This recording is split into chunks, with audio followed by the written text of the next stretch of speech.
Welcome back to MTV making the movie The Chronicles of Narnia, Prince Caspian. Coming up, Ben Barnes on the Narnia family. I just thought, oh, this makes me feel sick. This is disgusting. This is, you know, you're just pretending for Disney. That's not true. Director Andrew Adamson on working the male ego. I'd say, hey guys, can you take out your swords for this scene?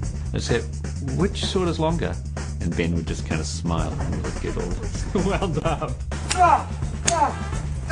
And William Moseley on making a first impression. And sure enough, on cue, and everybody's freaking out. Like, oh my god, oh my god. Sure enough, on cue, Andrew pulls up in his car to see Ben in costume for the first time, and Ben's covered in oranges. I just ran for my life. I absolutely was out of there. But first, young, dark and handsome. The comparisons with Orlando Bloom are inevitable. And as an early poster campaign based on a single image will attest to, Disney certainly has faith in his appeal. But Ben Barnes isn't yet quite sure how the fame game sits with him.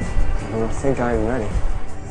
I'm sort of halfway in between at the moment. I mean, it's very flattering, you know, but also at the same time it's sort of quite just a little bit embarrassing. It's a little strange when people come up to you and they've got bags full of photographs of you and they want you to sign them, and you know, but at the same time it's wonderful to meet people who are excited about seeing the film and, you know, want to get a picture with the character that is inspiring to them.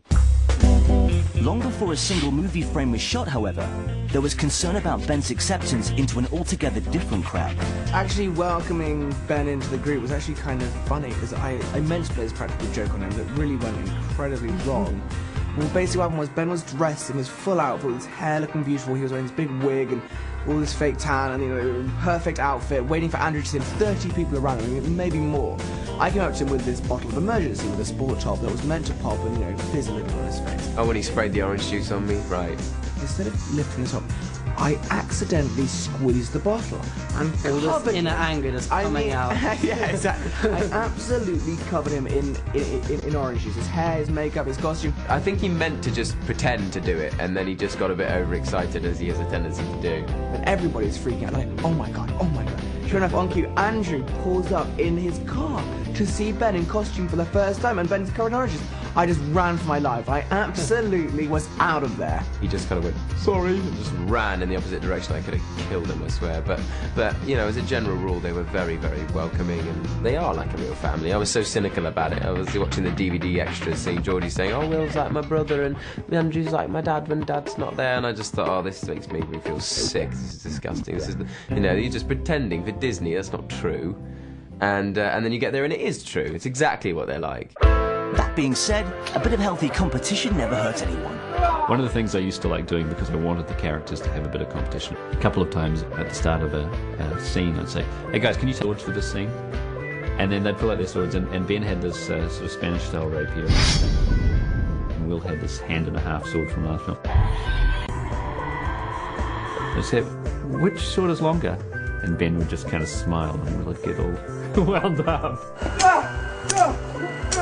So that would usually put them in a good place at the start of a scene. And cut, wow! The Forest of Narnia is bursting with mythical creatures. And whether brought to life via costume or computer, Andrew Adamson was determined not to rest on his laurels. I was very happy that we created photoreal characters last time. The future of Narnia rests on your courage. So you've got to say, okay, what can I do that's more real than photoreal? And the thing that we were able to do this time was to have more physical interaction. And that's hard to achieve, technically. And with Reaper Cheap, you know, jumping on Prince Caspian. Choose your last words carefully. You are a mouse.